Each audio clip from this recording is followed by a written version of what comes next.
Direct Impact, la radio qui vous apporte la vie.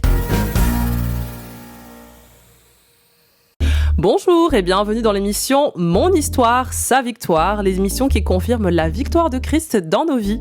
La parole de Dieu nous dit dans Apocalypse 10-12, ils l'ont vaincu à cause du sang de Jésus et de la parole de leur témoignage. Alors dans cette émission, nous allons avoir le privilège de découvrir le magnifique et la victorieuse histoire de Patience Kapinga, connue aussi sous le nom de Miyake, et vous comprendrez tout à l'heure pourquoi. Alors quelques mots pour donner le ton de cette émission. Estime de soi, relations, toxicité, transformation. Mais je pense que j'en ai assez dit. Alors allons découvrir ce beau témoignage et cette belle victoire ensemble. C'est parti!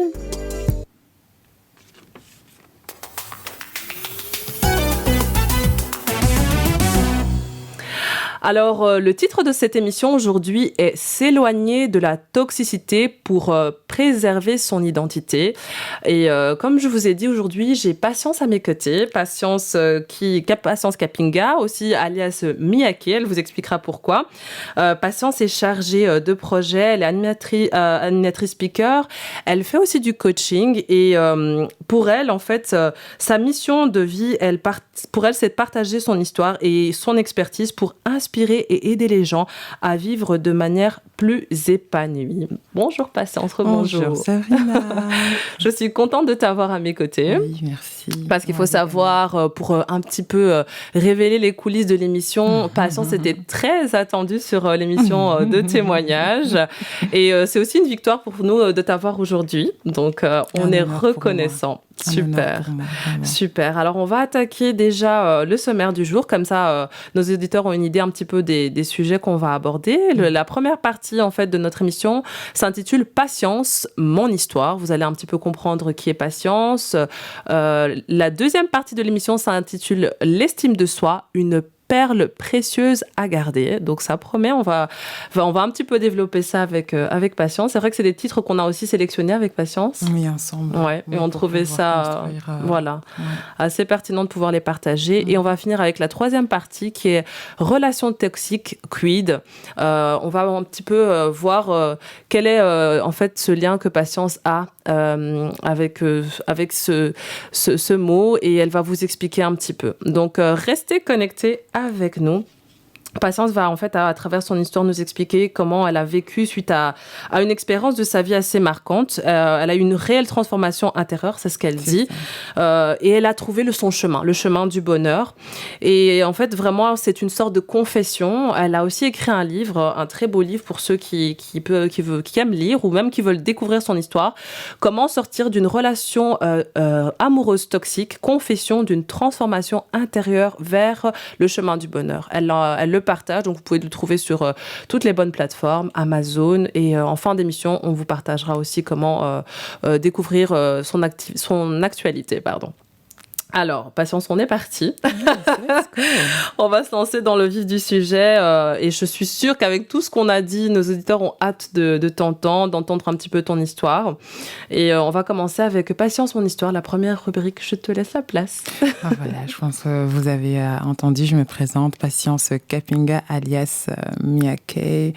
Pourquoi Mia? Tout simplement, vraiment, il y a rien de très très mystérieux.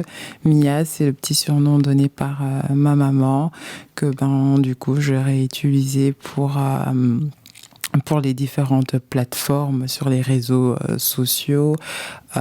Voilà, comme entendu, je partage beaucoup de vidéos de motivation sur le développement personnel, et donc voilà, c'est sur ce nom en tout cas que je m'intitule et que je me présente sur YouTube, Facebook, Instagram et consorts. Mais sinon, je m'appelle Patience Kapinga. Je suis née, j'ai grandi à Bruxelles, j'ai 30 ans, chargée de projets événementiels. Ça englobe beaucoup de choses puisque je fais beaucoup de choses dans l'événementiel, mais aussi coach, où je me vois vraiment beaucoup plus vraiment comme intervenante et comme instrument pour accompagner les femmes, parce que c'est vraiment un public que je cible, et aussi un public dans lequel ces personnes-là s'identifient.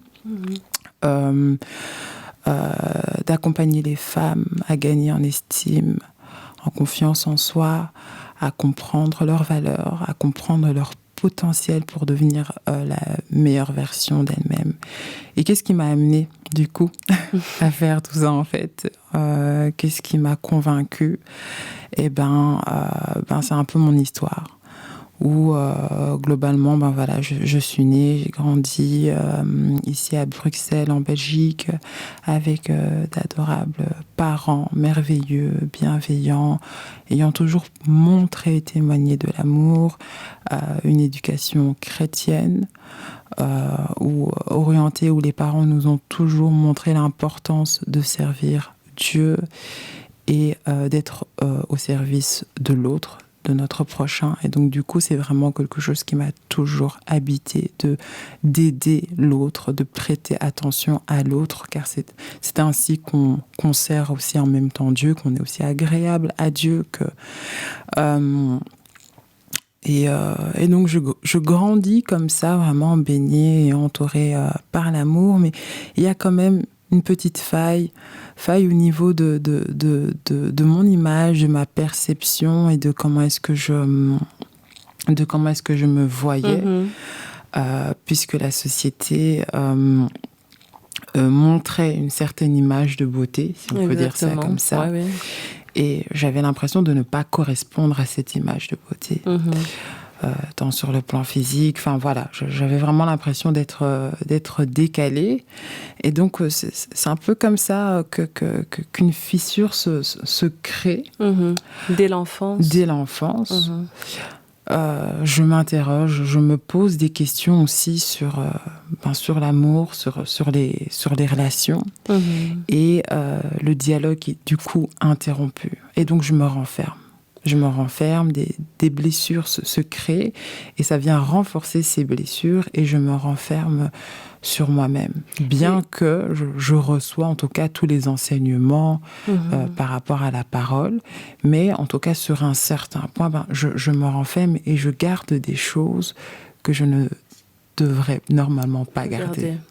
Et juste pour comprendre, le dialogue se rompt en fait quelque part avec tes parents, sans pour autant qu'il y ait un problème particulier, mais c'est juste vraiment au niveau de ta personnalité, au niveau, voilà, ça se renferme, sans qu'il y ait non plus des tensions, enfin, il n'y a pas de tension comme ça, voilà, vraiment les personnes qui nous écoutent comprennent ça, mais il arrive parfois que voilà, le dialogue se referme, surtout que lorsqu'on est enfant et au niveau de l'adolescence, il y a souvent une période où on cherche son identité et arrive parfois ce silence par rapport aux personnes qui nous entourent. Exactement, cette crainte d'être incomprise, d'être jugée, ce tabou, parce que c'est clairement un tabou lorsqu'on parle des relations avec les parents, surtout dans notre communauté, culturellement, c'est compliqué, c'est difficile. Ouais, tout ce qui est relations amoureuses. C'est très, très compliqué. Et donc, ce tabou qui était présent a renforcé finalement ce besoin de m'isoler, de garder, de mettre sous silence quelque chose qui ne devrait pas, qui n'aurait pas dû, parce que je pense que c'est vraiment un âge crucial. Lorsque l'adolescence arrive, c'est l'âge crucial où on se découvre, le corps change, on a des émotions, on découvre pas mal de choses et on a besoin d'être encadré par plus grand. Exactement. Par plus grand, d'être compris. Qu'est-ce qui est en train de se passer? Qu'est-ce qui est normal? Qu'est-ce qui n'est pas normal? Qu'est-ce que je peux accepter? Qu'est-ce que je ne peux pas accepter? Qu'est-ce qui est normal? Qu'est-ce que je peux tolérer? Et c'est comme ça que, voilà, de très très naïvement et par fragilité, par envie, encore une fois, je disais que j'étais habitée par ce don, par cette volonté d'aider les autres personnes, et par cette fragilité, par cette naïveté, par cette volonté de bien faire les choses, je m'embarque avec ces blessures qui était déjà du coup présente, je m'embarque dans une relation où je crois que j'ai une main mise et que je crois que je peux, entre guillemets, sauver cette autre personne qui se présente, où j'ai l'impression qu'il n'y a pas d'hasard, que cette rencontre se fait, qu'il me partage tout ce qu'il me partage et que j'ai l'impression que j'ai toutes les clés entre les mains pour pouvoir aider, que j'ai vraiment une mission divine, puisque voilà, j'ai partagé, non seulement j'ai grandi dans une famille chrétienne, mais mon papa est pasteur, et donc voilà, j'ai l'impression de peut-être avoir aussi cette mission divine au travers avec cette personne-là. Et je m'embarque finalement dans quelque chose où je n'aurais jamais pu imaginer, en fait, dans quoi est-ce que je m'engageais verbalement, physiquement, psychologiquement, à toute âme, à tout aspect. Et c'est là finalement que le choc arrive, lorsque je me rends finalement compte que je rentre dans une relation toxique qui va vraiment m'éteindre. Cette patience très joviale, ouverte, sociale, qui va vers les autres, commence davantage à se replier sur elle-même, qui n'a pas l'habitude qui écoute, qui est à l'écoute, mais qui ne va plus vers les autres et qui se renferme davantage, qui est éloigné de ce cercle d'amis familial que j'avais. Je suis repliée, je suis investie dans cette relation. Ça devient mon centre d'intérêt. Ça devient presque limite ma raison de vivre. Et ça vient remplacer, tu vois, ça vient comme une idole, en fait. Ouais. Hein. C'est comme une idole. Ouais. Là, on est rentré, en tout cas, vous l'avez compris, on est rentré en plein, on a plongé dans le témoignage de patience. Quand vous voyez, on peut déjà mettre l'avant. Donc, tu as grandi dans cette famille chrétienne, tu as des valeurs, bien sûr, mais tu grandis avec des questionnements, la question de l'identité aussi, mais comme beaucoup d'adolescents. Et il faut savoir que ça ne touche même pas que les adolescents. Jusqu'à aujourd'hui, on a parfois des adultes aussi qui ont du mal à vraiment connaître quelle est leur identité, pourquoi ils sont sur la Terre, quel est leur objectif de vie, quelle est leur mission sur la vie. Beaucoup de gens se posent des questions parce qu'on croit parfois que c'est lié qu'aux adolescents, mais réellement, il y a encore des personnes qui se posent ces questions, et peut-être vous êtes en train de nous écouter, vous posez aussi ces questions. Quelle est la raison? Pourquoi je suis sur cette Terre? Quelle est ma mission?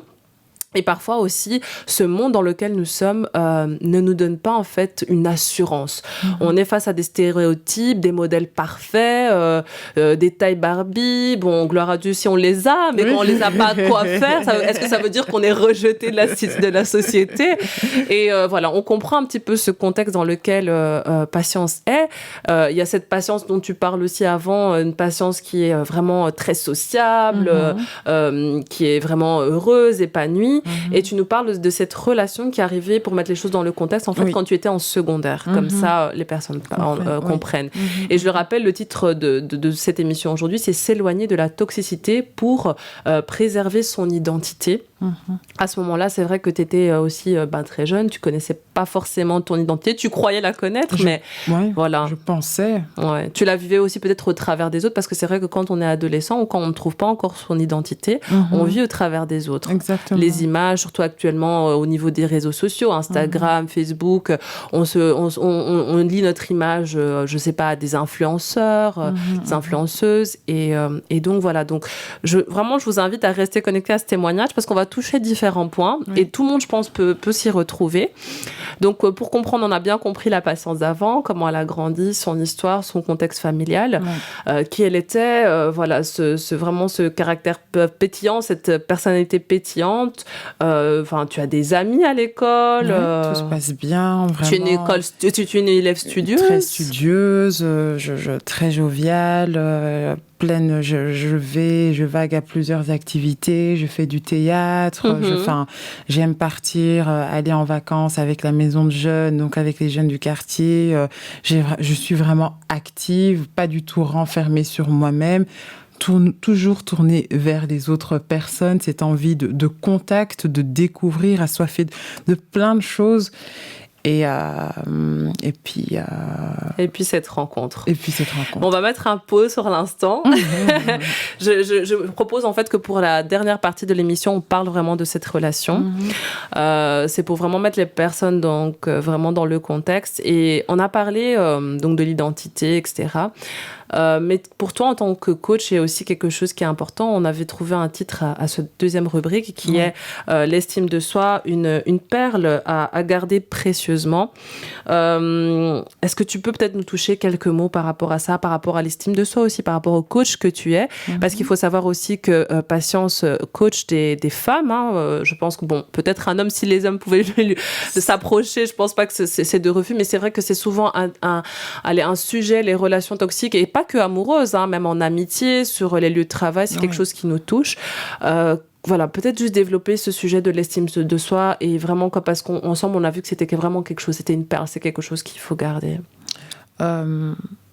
J'ai pris le temps vraiment de mettre en lumière mon enfance et de faire comprendre quelle est l'image et comment est-ce que je me voyais déjà en tant qu'enfant et comment est-ce que j'ai grandi jusqu'à l'adolescence avec cette image-là.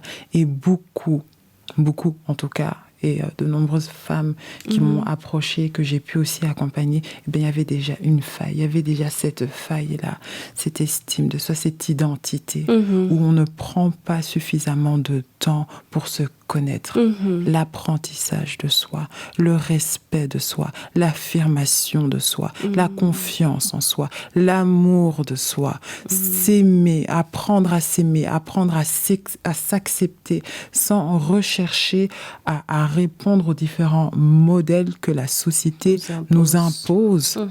Le seul modèle que nous devons réellement ressembler, c'est à Christ. C'est cette image-là que nous devons, cette identité que nous devons découvrir et que nous devons refléter. Et nous savons que cette image, elle est parfaite. Alors nous sommes aussi parfaits. Avec, entre guillemets, ces imperfections.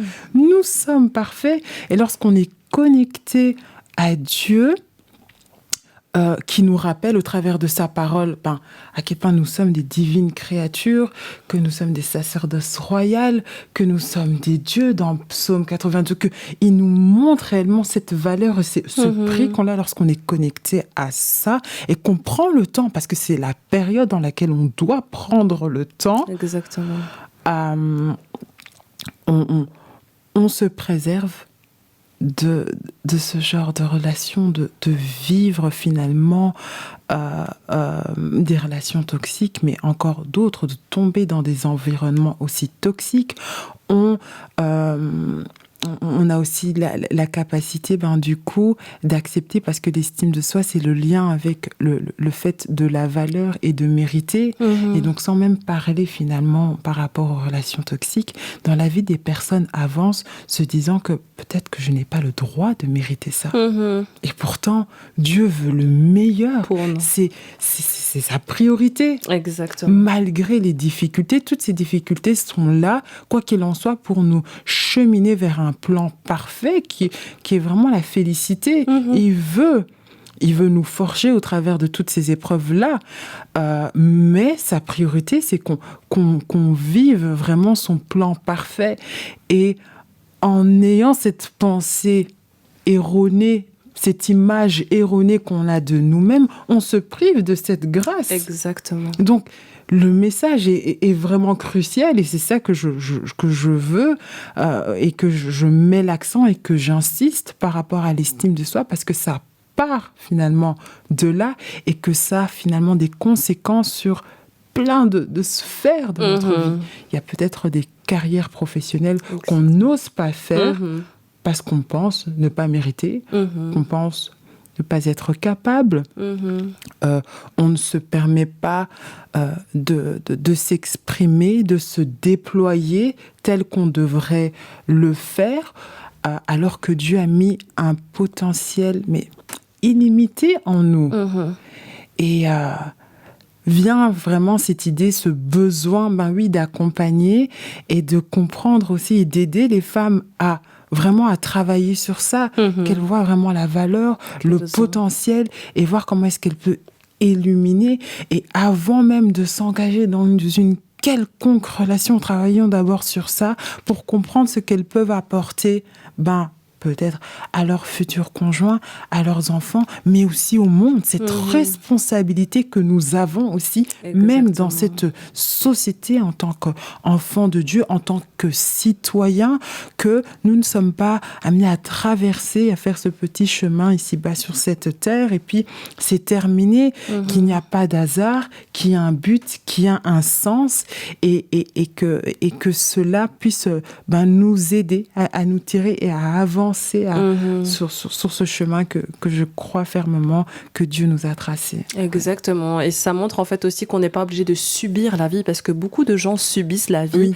Et moi, j'aime bien parce que même dans ton discours, tu parles toujours de choix. Dans la vie, on a toujours le choix de faire quelque chose.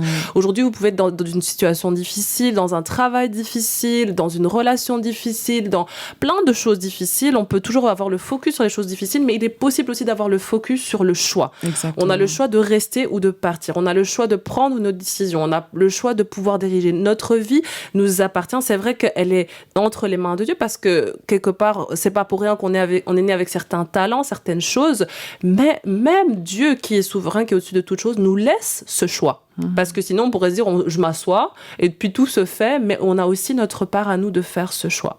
Et en tout cas, moi, je vous conseille vraiment, vous voyez que quand... Patience parle, en tout cas, on sent le coach qui est en elle. Vous avez une plateforme qui est le 3www.miyake.be. Si vous posez des questions sur son travail, sur ce qu'elle fait, vraiment, elle a de très belles choses. Elle a aussi une plateforme Miyake, ça s'écrit MYAKAY. Vous pouvez la retrouver aussi sur son Instagram. Moi, souvent, je la suis et elle appelle souvent les personnes, en tout cas, qui sont dans sa communauté, elle les appelle les winners. Ouais. Et j'aime beaucoup ce terme, en fait, parce que c'est une manière de montrer qu'en fait, quoi qu'il arrive, on est gagnant sur les circonstances. Exactement. Et tout à l'heure, Patience a parlé de Jésus. Vous pourrez peut-être vous croire, si vous êtes auditeur et que peut-être vous ne croyez pas, vous n'avez pas de croyance. En fait, il faut savoir que dans la vie, quoi qu'il arrive, on a des modèles. Donc ça peut être un parent, ça peut être, comme je vous ai dit, un influenceur, ça peut être quelqu'un. Mais Jésus est quelque chose qui est au-delà de la religion, au-delà des dogmes, c'est au-delà. Pourquoi ? Parce que par exemple, quand on parle de Jésus, vous savez que par exemple, quand on est dans les périodes de fin d'année, de Noël, on parle de Jésus. Pourquoi le monde parle de cet homme ? Parfois même des personnes qui ne sont même pas croyantes. On parle de Jésus dans différents livres. Sachez qu'on ne va pas le retrouver seulement par exemple dans la Bible, on le trouve aussi dans le Coran, on le trouve dans la Torah. Donc, en fait, c'est un personnage pour beaucoup de personnes qui croient en lui, qui traverse en fait, il traverse toutes choses. Et c'est un modèle, en tout cas même pour ma part et pour beaucoup de personnes qui vraiment qui ont les yeux fixés vers Jésus, quelqu'un qui a marché sur ce monde comme chacun d'entre nous, même les livres historiques le prouvent, mais qui a eu un comportement en fait d'aimer. Lui, son message de vie, c'était aimer l'autre, peu importe ses failles. Il n'allait pas l'aimer parce qu'il était petit, parce qu'il était grand, parce qu'il était riche, parce qu'il était pécheur. D'où enlever cette notion de religiosité où on dit qu'il y a le péché, etc. Lui aimait dans toutes les conditions. Il n'aimait pas le mal, ce que l'homme faisait de mal, mais il aimait l'homme profondément, peu importe ce qu'il faisait. Alors voilà pourquoi pour beaucoup d'entre nous, c'est un modèle. Mais toi, Patience, peut-être qu'est-ce que tu pourrais donner 2 ou 3 mots qui pourraient mettre en avant Jésus? Pour toi, quand tu parles par exemple aux auditeurs, peut-être 3 mots qui pourraient, ou même un simple mot, qui pourrait dire, c'est un modèle pour moi, malgré le fait que c'est pas forcément qu'une personnalité religieuse. Jésus, pour moi, c'est un ami fidèle. Il s'est montré tellement proche à un moment où je me sentais seule. Et il m'a témoigné, comme je le disais, un amour inconditionnel que personne ne m'avait encore témoigné, où je pensais que je pouvais ressentir peut-être de l'amour charnel d'un humain.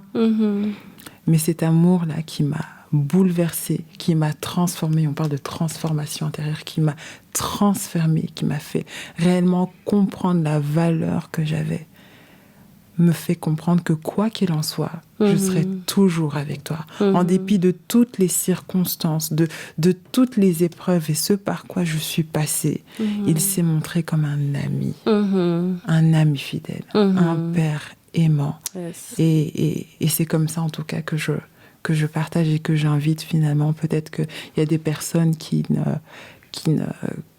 croient pas et qui aimeraient finalement aussi être touché par cet amour, se laisse guider, se laisse, s'ils ressentent ce besoin, cette voix peut-être leur parler, qu'ils se laissent réellement guider, toucher, et de ne pas se priver de cet amour inconditionnel.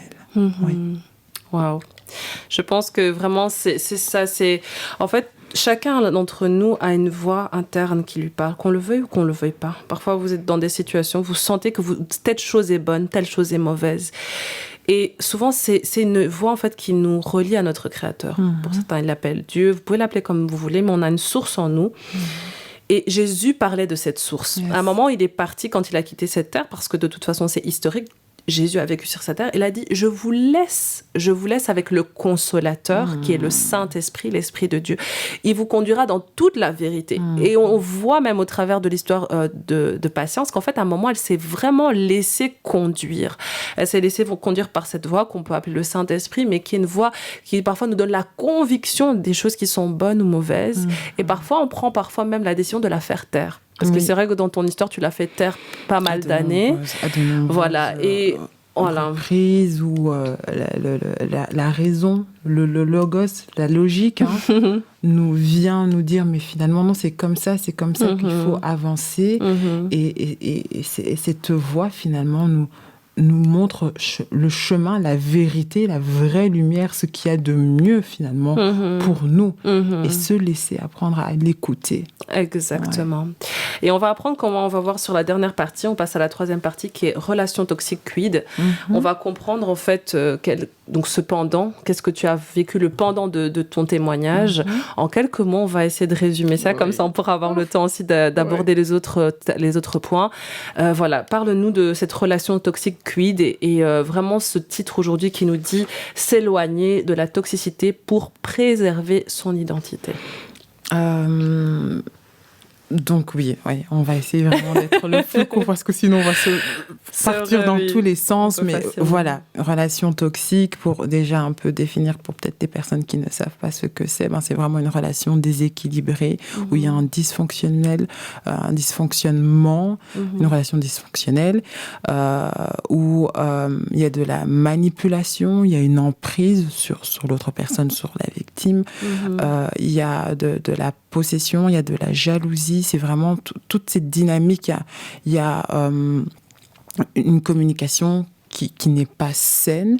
Et donc, vraiment, je me suis engagée dans une relation vraiment naïvement et aveuglement, dans une relation toxique où il y avait vraiment de l'abus, de la violence verbale, mais aussi également physique, où j'ai été vraiment retirée de mon cercle d'amis et aussi également familial, puisque j'étais repliée sur moi-même et que j'étais investie dans cette relation. Je me levais pour cette personne, je dormais pour cette personne, je me battais pour cette personne et je pensais réellement vraiment le sauver, l'aider, alors que j'étais moi-même noyée, j'étais moi-même perdue, je m'éteignais, la lumière qui était en moi était éteinte, je n'écoutais plus finalement cette voix qui me disait de partir.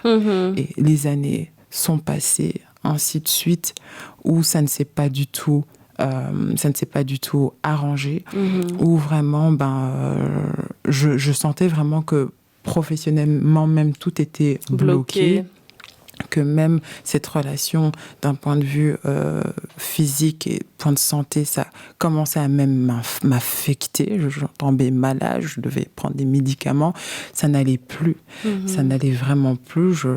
Je traversais vraiment les ténèbres, les ténèbres, jusqu'à ce que je me suis tournée vers Dieu. Je me suis vraiment tournée vers lui, même si j'en avais un peu honte en fait, parce que toutes ces années il me parlait et je ne voulais pas l'écouter. Et je me suis tournée vraiment vers lui et j'ai humblement écouté sa voix. Et il était là. Et il a toujours été là, en fait. Il me regardait et à chaque fois, à chaque moment, il essayait d'attirer mon attention. Je la détournais et j'ai prêté cette attention à cette voix qui m'a permise et qui m'a donné cruellement cette force de quitter. Parce que par moi-même, je le sais, l'emprise et la dépendance affective étaient beaucoup trop fortes pour que de moi-même, je me lève et je dise, je parte. Ce n'était que de par cette manière-là, réellement, que je pouvais avoir le courage de partir. Et souvent, quand on a des addictions, que ce soit par exemple à l'amour, que ce soit même à des substances, en fait, on dit souvent que pour sortir d'une force, il faut une autre force. Voilà, il n'y a jamais quelque chose qui va te faire sortir. Et nous, pour la plupart qui avons vécu ces choses-là, même dans ton histoire, ce que j'aime bien, tu montres en fait que tu n'aurais pas pu sortir de cette situation sans avoir une autre force supérieure. Exactement. Et voilà pourquoi elle parle de cette voix interne, mais cette connexion aussi à son créateur, à Dieu, parce que c'est ça qui lui a permis en fait de sortir de ça. Exactement. Et on parle ici de toxicité, de faire aussi attention parce qu'on pourrait croire que on pourrait changer l'autre parce qu'il y a eu du coup cette transformation intérieure, mais j'aurais pu croire que j'ai suffisamment la force de non, le message était clair, il faut partir. Être attentif lorsque le Saint-Esprit nous parle, lorsque cette voix nous parle, lorsqu'on a vraiment ce sixième sens, il faut pouvoir écouter, partir, car ça a réellement des répercussions. Je parle vraiment dans mon livre comment ça a été compliqué. Je suis partie, mais ça n'a pas été facile pour pouvoir me reconstruire. Ça a des traces, réellement, ça a un impact. Et il faut réellement attendre lorsqu'on sent, ne pas douter, écouter cette voix et partir. Partir pour éviter de subir toutes les conséquences qu'une relation toxique peut avoir, notamment sur l'estime de soi, sur notre identité, sur notre valeur. Car lorsqu'on doute, on doute de Dieu. On doute de la créature, de comment est-ce que nous avons été créés. Et donc, il faut pouvoir s'en éloigner. On aide, on apporte. Et lorsqu'on sent que celle-ci est limitée, on voit, alors on se retire. On se retire de peur que ça commence finalement à avoir vraiment un mauvais impact sur nous-mêmes, sur notre psyché, sur notre mental. Exactement. Ouais. Et toi, tu conseilles de s'éloigner. Après, il faut savoir qu'il y a plusieurs éloignants, parce qu'on en avait parlé aussi. Moi, je me disais cette question. Il y a des situations où on peut vraiment partir, par exemple des relations amoureuses qui sont pas fondées sur le mariage ou sur d'autres choses. Et puis, il y a d'autres relations, par exemple avec les parents ou des choses comme ça, où c'est un petit peu plus délicat. Mais en tout cas, c'est pour ça que on a mis le mot s'éloigner dans le titre, parce qu'à un moment ou l'autre, il faut un petit peu prendre une distance, même avec un parent, parfois c'est nécessaire, pour faire en fait le bilan et savoir aussi comment cette personne peut être aidée, voilà, et nous-mêmes être aidés. Parce qu'en fait, on voit dans ton histoire que tu es rentrée dans un cercle vicieux, tu étais très jeune aussi, ton identité n'était pas confirmée, et voilà, on voit cette patience, en tout cas dans ton témoignage, qui au début était vraiment, qui a grandi dans cette famille, ton caractère vraiment très pétillant, etc. Et on voit qu'après cette relation, tu as commencé à te renfermer, à t'éloigner de tes amis, à avoir vraiment ces peurs. Tu as vécu la violence autant physique, psychologique. Dans ton livre, ce que j'aime beaucoup, c'est que tu donnes beaucoup de signes. En fait, Patience vous donne vraiment des signes que vous pouvez voir révélateurs qui vous montrent que vous êtes dans une relation toxique, et elle vous dit aussi de manière pratique comment s'en sortir. Donc vraiment, je vous invite à lire ce livre si vous le pouvez, comment sortir d'une relation toxique amoureuse, d'une relation amoureuse toxique, confession d'une transformation intérieure vers le chemin du bonheur. Alors, on va finir sur la dernière partie, même si on voulait vraiment, voilà. Donc, comment tu as pu, donc, l'après. Donc, tu es un peu, voilà, il faut savoir que cette relation amoureuse a duré 7 ans. Donc, tu étais pas mariée, tu étais en secondaire et tu t'es donné, en fait, tu dis que tu t'es donné comme une femme se donnait à son mari. Comment, en fait, cette patience a pu, après, c'est quoi l'après cette histoire, comment tu t'en es sortie et qui es-tu devenue maintenant? Devenue, je suis la coach chargée de projets événementiels. Ça a été, j'insiste et je prends vraiment le temps, en tout cas dans le livre, de quand même expliquer le processus parce que c'est très très important. On parle de toxicité, on parle de drogue. C'est une relation en fait, cet amour finalement, on s'en détache et on est aussi parfois en manque. Il y a eu cette période où j'étais concrètement en manque. Finalement, un manque, l'absence de quelque chose qui me faisait vivre, qui alimentait. Et donc, pouvoir s'en détacher et se reconnecter, se laisser combler par l'amour de Dieu, apprendre finalement qui j'étais, c'est qui Patience en fait, parce que j'étais la femme de, ça c'était aussi l'un des chapitres, hein, la femme de, mais c'est qui Patience, et finalement elle a toujours été là, mais qui est-elle réellement et comment est-ce qu'elle veut se développer, comment est-ce qu'elle veut avancer, le but qu'elle a ici-bas sur Terre, comment est-ce qu'elle veut impacter les autres personnes. Ça a été vraiment depuis, en tout cas, cette rencontre et depuis que j'ai entendu vraiment cette voix, une transformation totale, ou même sur mon lieu de travail, qui était aussi un environnement toxique. Les gens me voient changer. Il y a quelque chose qui s'est passé. On voit qu'il y a un avant-après. Dis-nous un peu, qu'est-ce qui se passe? Mais dans ton histoire, ce que j'aime bien, tu as parlé de déclic. Il y a un événement qui s'est passé dans ton histoire, je pense que c'est le décès de ta tante maternelle. Et ça, en fait, souvent, la vie, Dieu nous envoie parfois des événements pour nous ouvrir les yeux.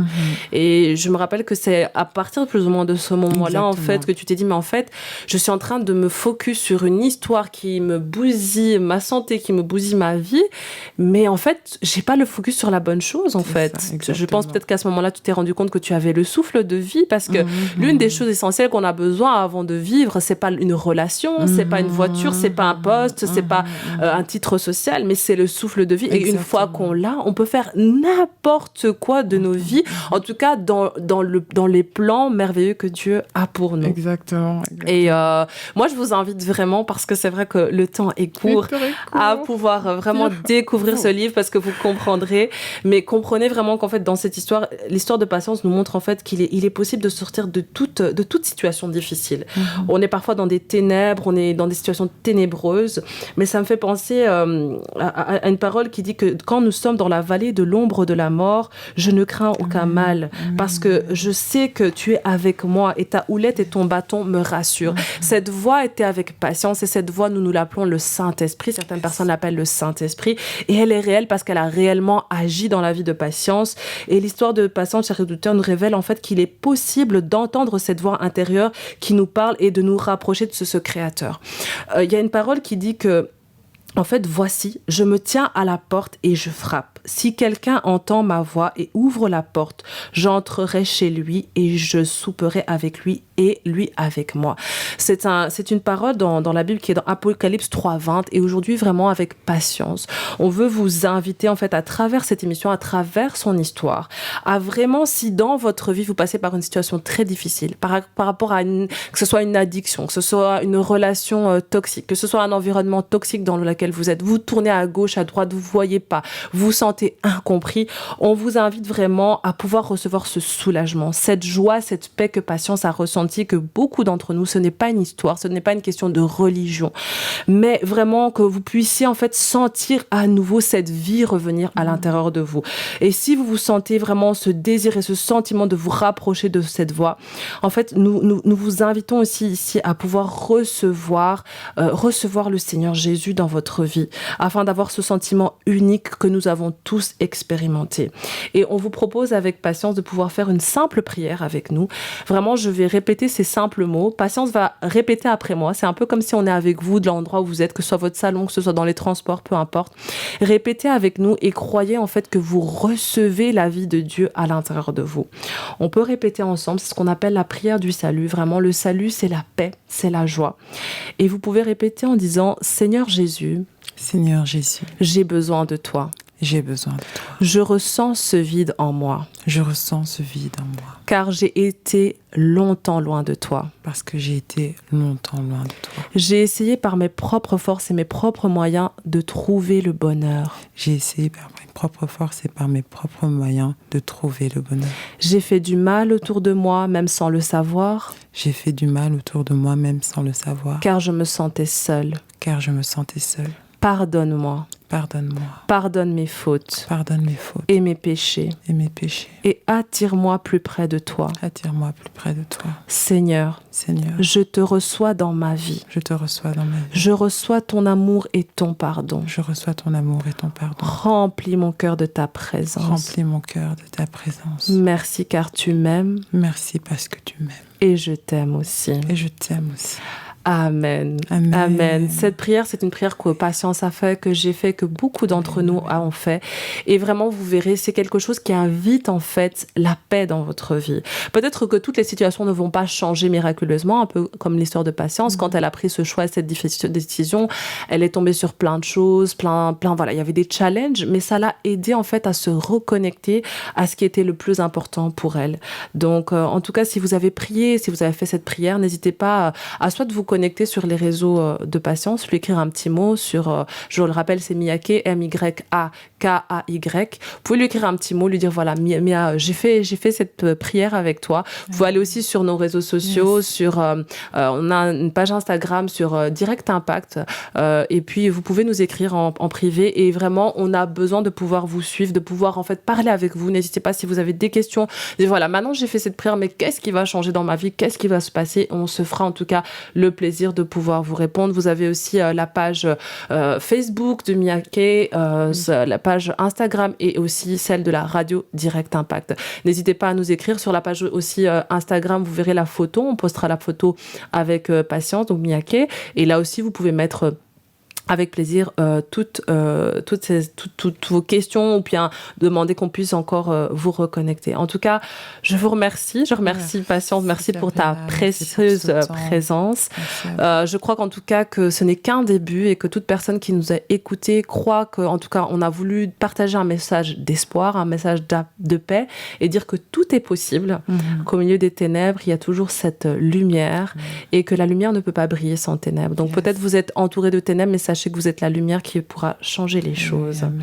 Merci en tout cas, un grand merci à vous, et en tout cas, je te souhaite le meilleur, à pouvoir encore écrire de nombreux livres, à toucher, impacter de nombreuses vies à travers de ton coaching. Et en tout cas, tu es une histoire inspirante, je pense, pour beaucoup, parce que vous avez vu qu'elle est passée vraiment des ténèbres, mais ça lui a permis en fait de devenir ce coach et de pouvoir aider de nombreuses femmes. Donc, merci beaucoup, et allons tout simplement, agissons et marchons dans la victoire que nous avons déjà. À très bientôt sur une nouvelle émission de Mon Histoire, sa victoire, avec de nouvelles histoires victorieuses et, je l'espère, des transformations de vie. Au revoir. Au revoir.